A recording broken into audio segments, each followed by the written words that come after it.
Quelquefois, c'est bien de se parler à soi-même pour se donner du courage et continuer d'avancer.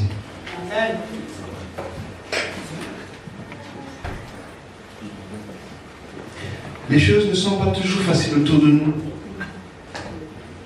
Et nous sommes tous d'accord pour ce constat. Amen. Amen. Le matin, parfois en sortant, on peut se parler. Bien sûr, on prie, on parle, on se parle et on se jette dans l'arène. Amen. Amen.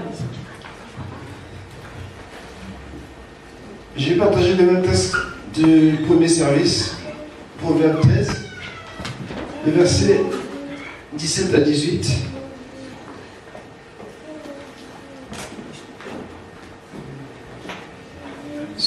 Ce qui nous importe le plus, c'est le verset 18. Mais au 17, voici ce qui est écrit, Proverbe 23.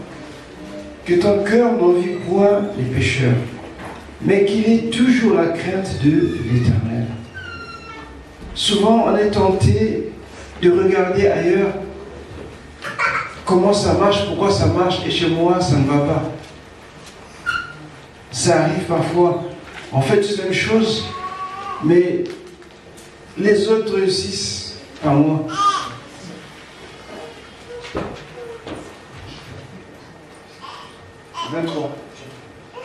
Proverbe 23.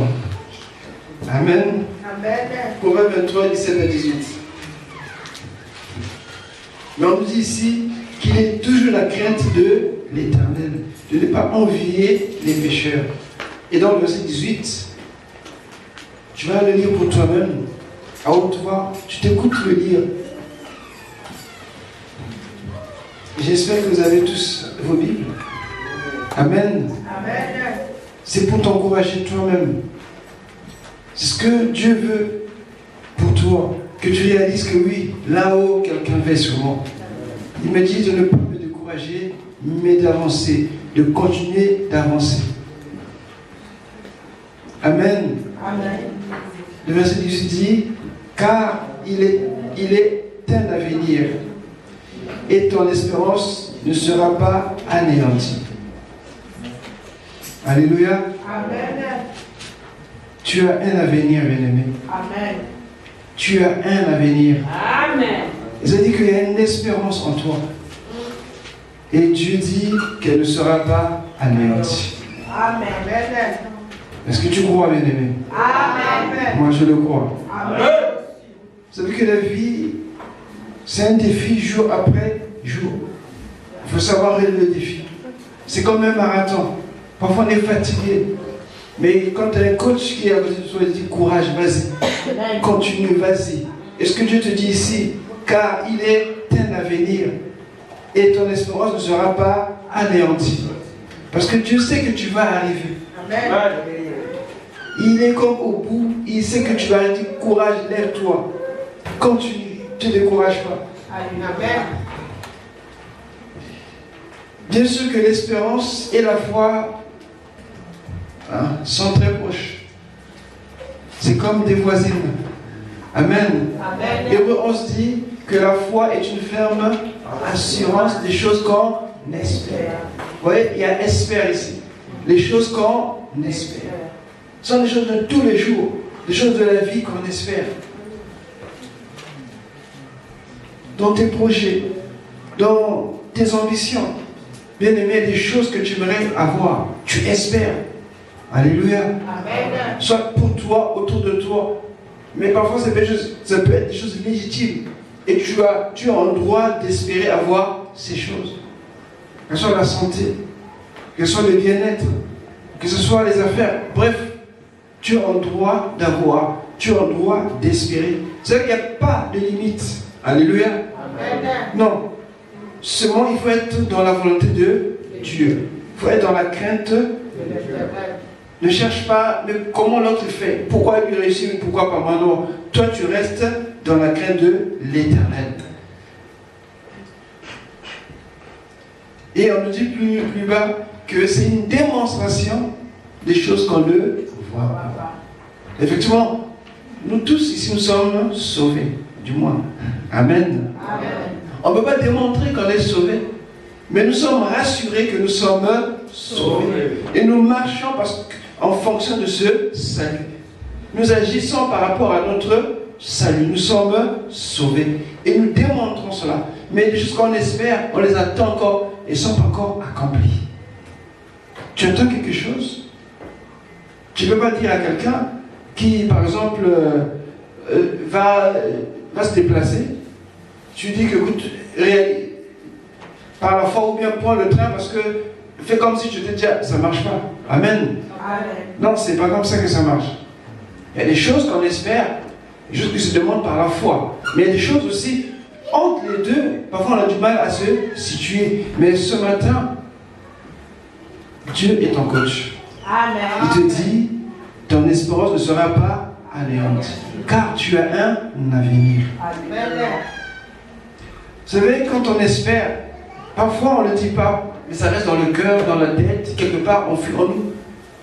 Et on vit avec, on sert Dieu avec, on travaille avec, on a toujours cette espérance, on a l'espoir qu'un jour ça va arriver. Mais on ne sait toujours pas quoi. Ce matin, je parlais de Zacharie et Élisabeth. On ne dit pas qu'il cherchait un enfant. Abraham, on dit qu'il cherchait il espérait un enfant. Mais ici, on nous dit rien sur Zacharie et Élisabeth. Mais seulement qu'ils étaient avancés en âge et qu'ils n'étaient plus à même d'avoir des enfants. Et lorsque l'ange va dire à Zacharie que vous aurez un enfant, toi et ta femme, il était gagné par le scepticisme. Ça peut arriver, bien aimé. Ce n'est pas un manque de foi. Alléluia. Amen. Non, il faut comprendre que nous sommes des hommes. Même quand Sarah a vieilli, ça peut arriver. Tu crois, mais quelque part tu dis, est-ce que ça va vraiment se faire? Mais tu espères que ça puisse se faire. Alléluia.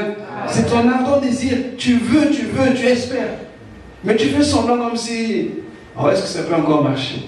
Mais si, ton nom il a affiché. Tu as réussi, tu es admis. Non, c'est pas moi. Je me connais, c'est pas. Mais si, ton nom il est là. Alléluia. Maintenant avec les téléphones, on peut faire une photo rapide depuis on voit, tu es convaincu. Mais en fait, en toi tu espérais. Amen. Parfois c'est comme ça. Et donc lorsque Zacharie va apprendre la nouvelle, il va un peu hésiter, un peu bouder, un peu douter. Et du coup, le signe de son mutisme sera justement que l'enfant, après la naissance, il va parler. Ça lui servirait de signe, parce qu'il avait hésité. Mais il espérait quand même toujours qu'il pourrait avoir un enfant. Alléluia. Il n'y a jamais quelque chose qui soit trop tard pour Dieu, ni trop tôt pour le Seigneur. Dis-toi, tu as un avenir. Amen. Même si autour de toi les choses se passent mal, mais toi, tu as un avenir. Les monde peut te juger, les gens autour de toi peuvent parler, peuvent dire des choses. Espère en l'Éternel. Amen. Il dit que ton espérance ne sera pas anéantie. Donc, pas brisée. Il y a une parole comme ça qui est dans Matthieu. Jésus dit, par rapport à l'Église, que les portes de l'enfer ne prévaudront point contre l'Église. C'est important, bien aimé. Ce que Dieu dit ici, c'est presque la même chose. Est-ce que tu as foi? Amen.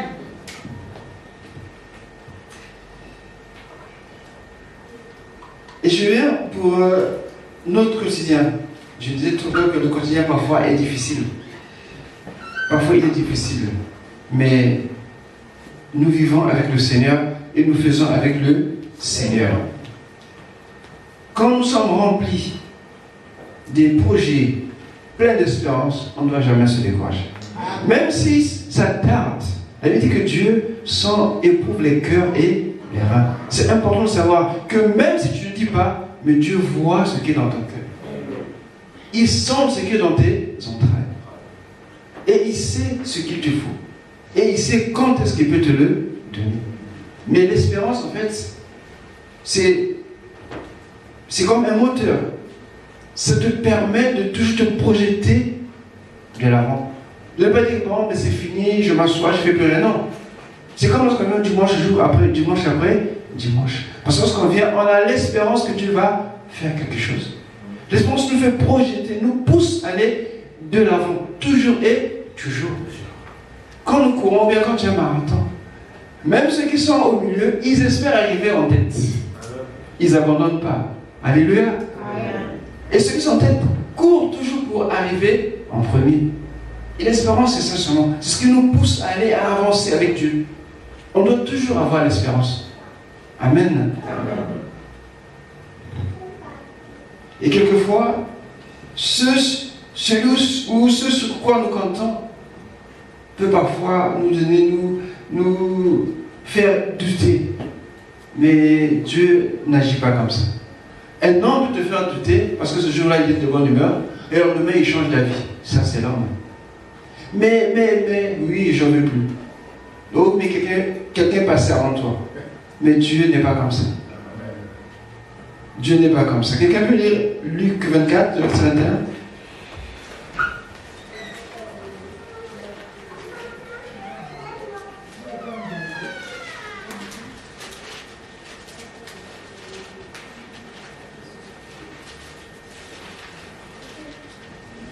Luc 24. Luc 24, verset 21, de mon Seigneur. Nous espérions que ce serait lui qui délivrerait Israël.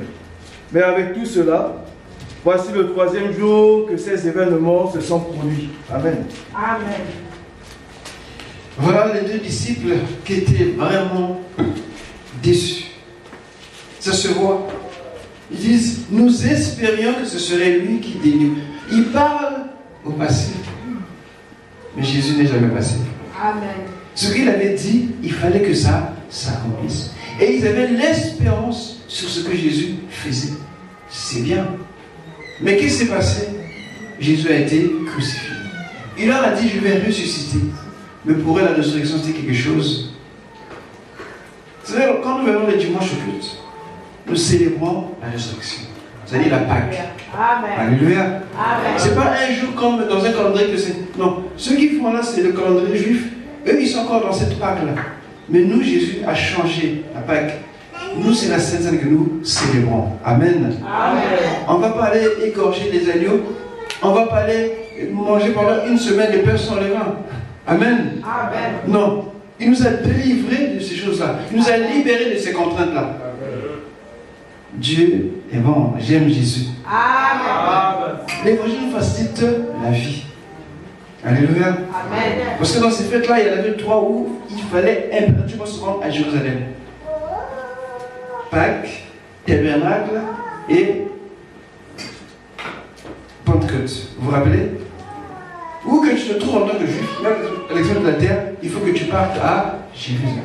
C'est vrai que sur la Pentecôte, il y avait beaucoup de juifs qui s'étaient retrouvés parce qu'ils revenaient un peu partout dans le monde. Amen. Amen. Donc pour ceux qui pensent que la Pâque c'est maintenant là, qui prennent l'argent d'Israël, qu'ils aillent au temple. Alléluia. Amen. Notre Pâque c'est dimanche après dimanche, nous célébrons que Jésus est ressuscité. Et donc ces disciples étaient déçus. Ils espéraient. Je ne sais pas toi aussi tu espérais, mais tu espères en Jésus, continue d'espérer. Amen. Espère encore.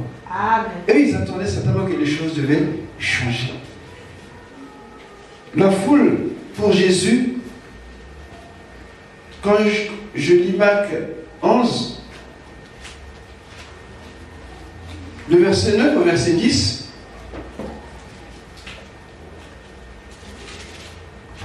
ceux qui précédaient et ceux qui suivaient, Jésus criait, Hosanna, béni soit celui qui vient au nom du Seigneur, béni soit le règne qui vient, le règne de David, notre Père.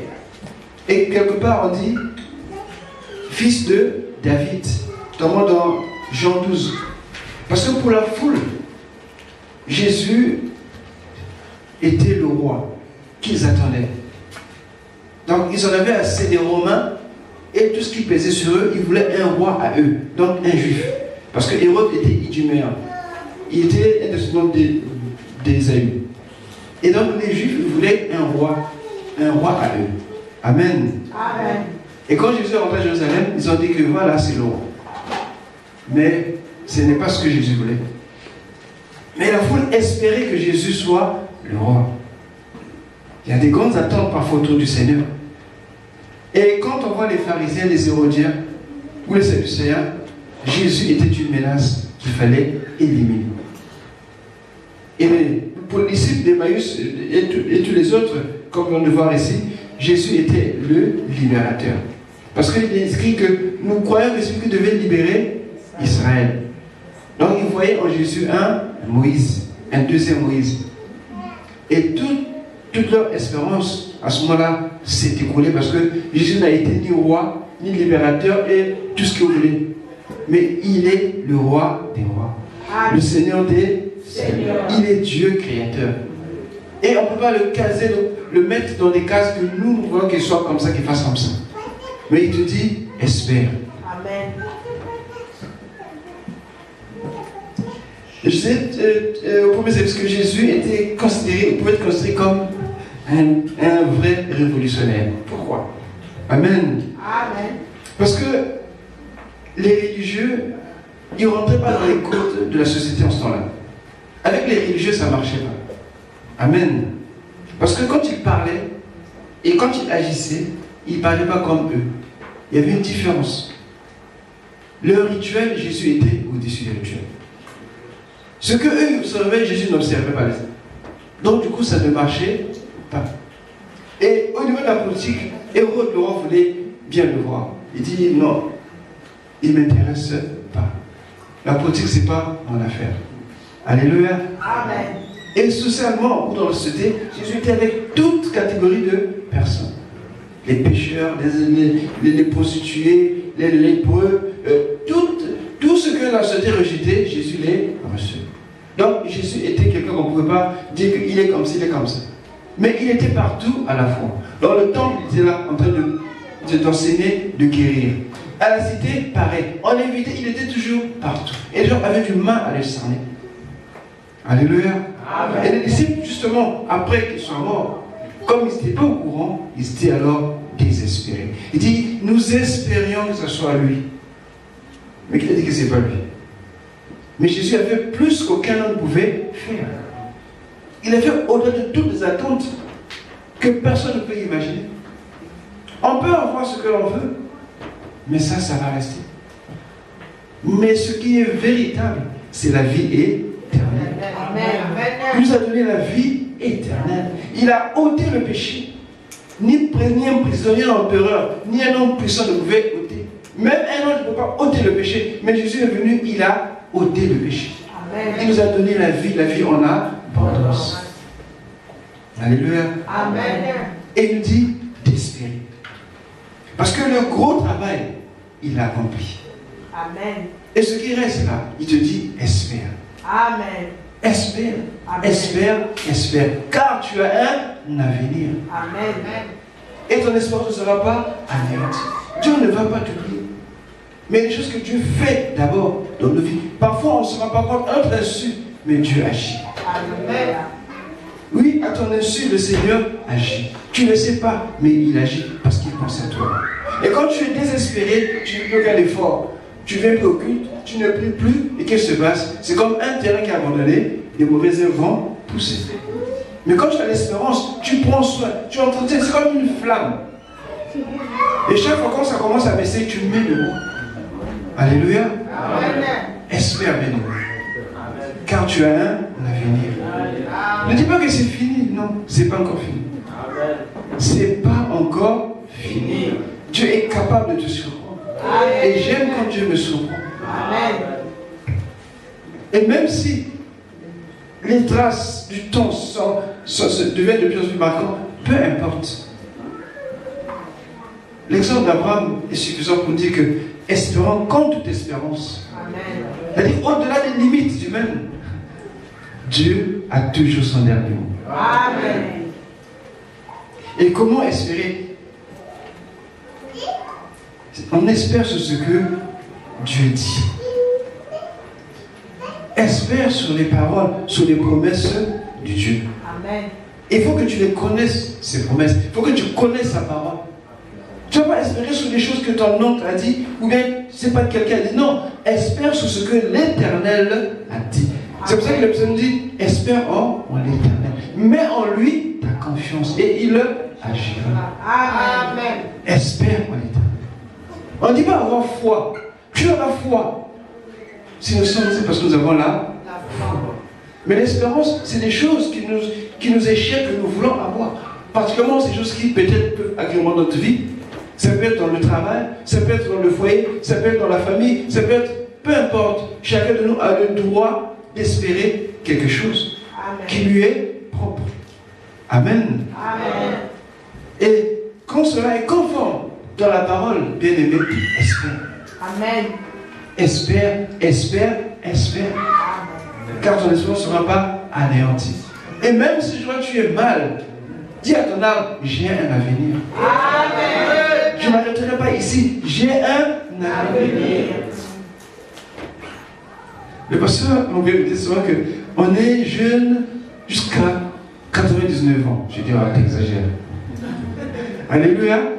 En fait, il parlait de la foi. La foi n'a pas d'âge. Amen. La foi n'a pas d'âge.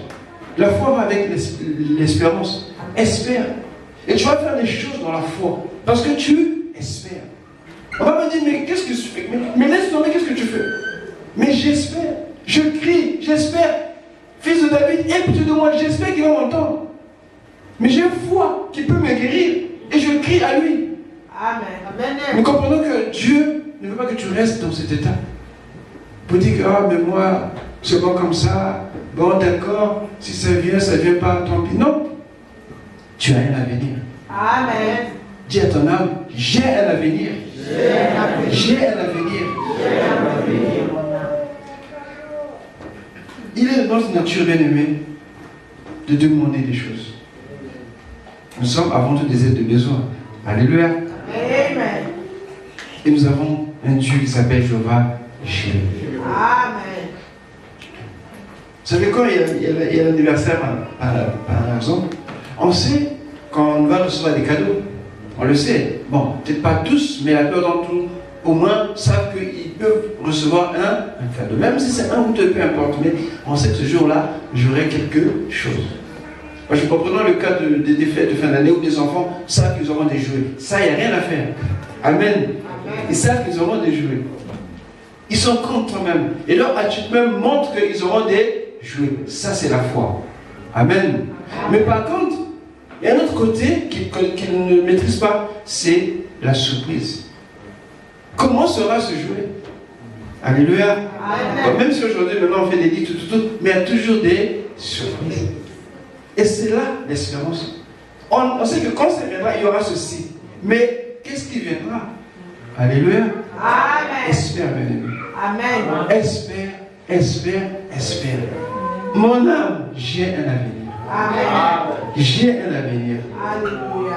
Est-ce que tu es là? Amen. C'est ce que je voulais te dire ce matin. Amen.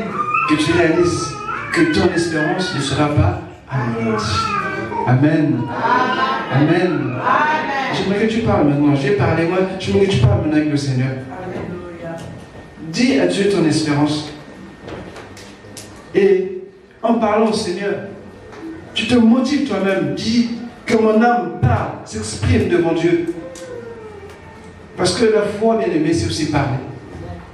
La foi, c'est aussi déclarer. L'espérance que tu as bien aimée, il faut qu'elle soit vivante. Amen. Alléluia. Quelqu'un peut se lever dans la salle? Amen, amen, amen, amen, amen, amen.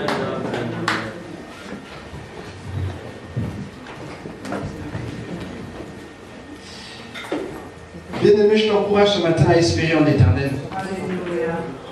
Mettre sa confiance.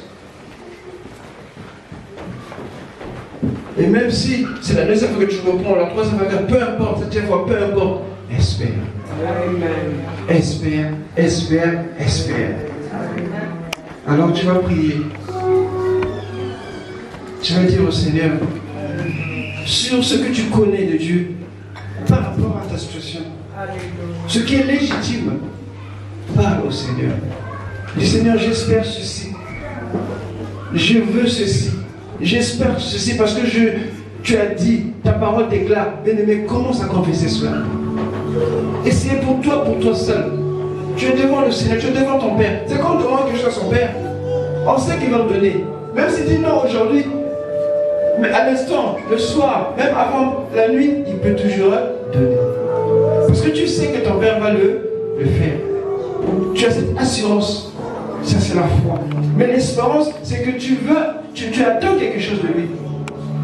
Alléluia. Amen. Est-ce que tu peux demander, est-ce que je peux parler au Seigneur maintenant?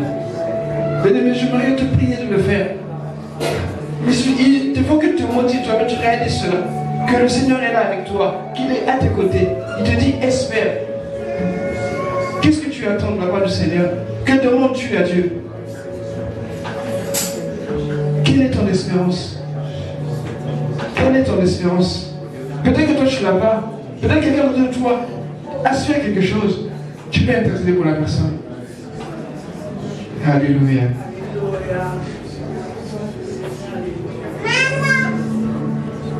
Je t'entends pas, bien-aimé.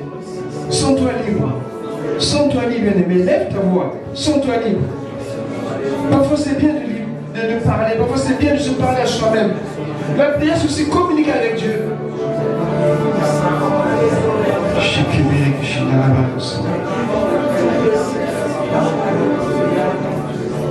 Espère, espère, bien-aimé. Espère. C'est jamais trop loin, ni trop près. Espère.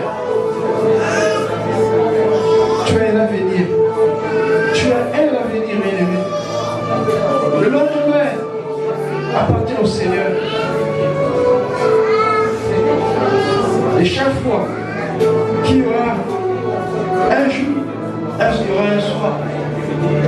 Chaque fois qu'il y aura une nuit, il y aura un matin. Mais toi tu espères. Tu espères, tu espères. Parce que ton Dieu est vivant. Parce que l'Éternel est vivant. Et il te garantit, il te dit que ton espérance ne sera pas anéantie. Que espères-tu de la part du Seigneur? Qu'espères-tu attendre de Dieu? C'est maintenant le moment, bien-aimé, de le dire. Manifeste cette foi. Manifeste cela, bien-aimé. Jésus. Je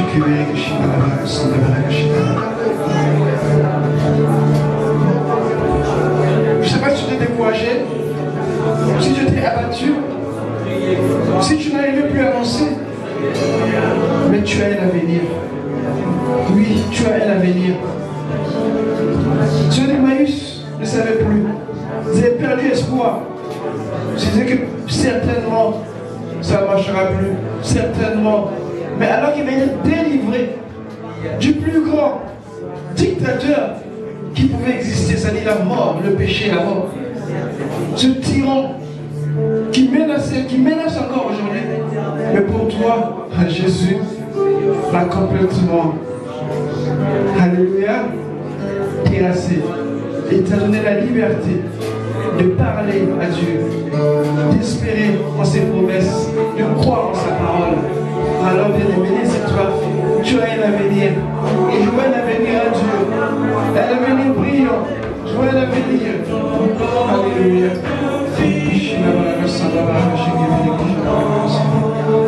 Gloire à toi, Seigneur.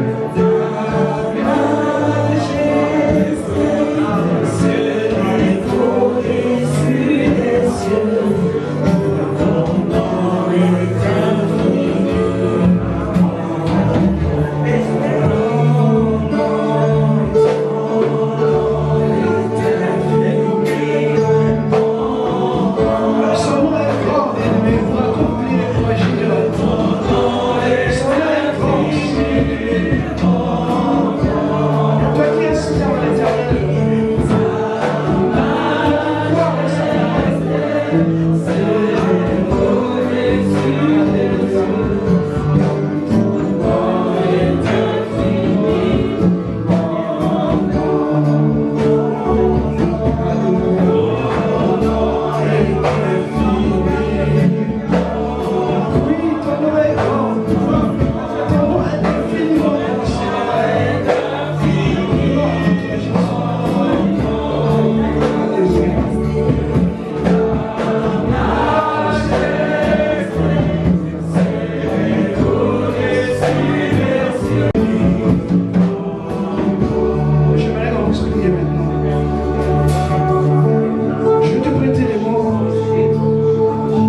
tu ne vois plus quelqu'un à même de t'aider, où tous les recours ne peuvent plus rien faire. Une saison de désespoir et de découragement est là.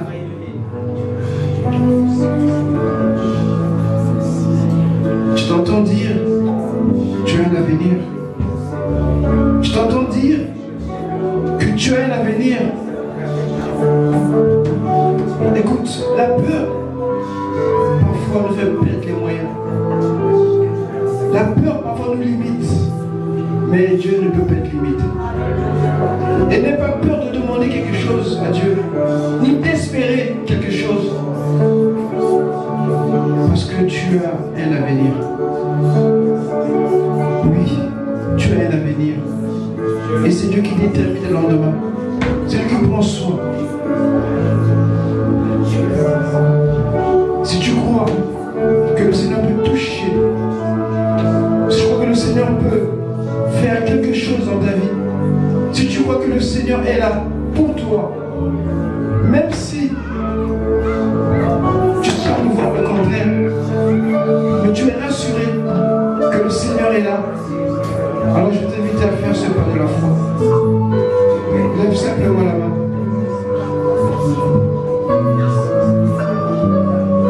Par la foi, bien-aimé, réalise que cette main que tu tends, Dieu la touche. Seigneur, touche cette main pour toi. Toi qui espères. Le Seigneur ne tarde pas dans ses promesses. Le Seigneur ne tarde pas.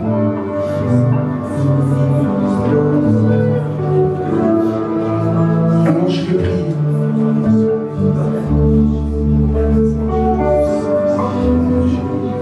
Dans ton amour, Seigneur, tu as donné ce qu'aucun homme ne pouvait donner. Et tu as accompli ce que personne ne pouvait accomplir. Parce que tu as préparé quelque chose pour nous. Et rien ne pouvait empêcher que cela se passe. Et tu as mis toute la provision nécessaire pour que nous continuions d'avancer avec toi. Et c'est toi qui prends soin de nous. Nous mettons devant ton trône nos espérances. Nous répondons, Seigneur, au pas de ton trône. Oh Père, nos cœurs. Te guider dans nos cœurs comme dans un livre ouvert. Père, je prie que tes regards soient sur toutes ces mains. Pénètre les pensées du cœur de chacun. Seigneur, et touche. Oui, Père, touche. Là où l'œil ne peut voir, ni la main atteindre, toi, depuis les cieux, tu touches. Et nous croyons en ta parole, Seigneur, que notre espérance ne sera pas anéantie. Parce que Jésus est vivant, bien plus il est ressuscité. Et il vit en nous, Seigneur. Tu es Dieu. Tu es le réparateur des brèches. Tu es le restaurateur des vies. Tu es celui qui accomplit dans nos vies. Père, je te bénis pour ces mains levées qui ont manifesté la foi. Et que ces mains touchent et reçoivent ce qu'elles espèrent à cet instant même, selon ta parole.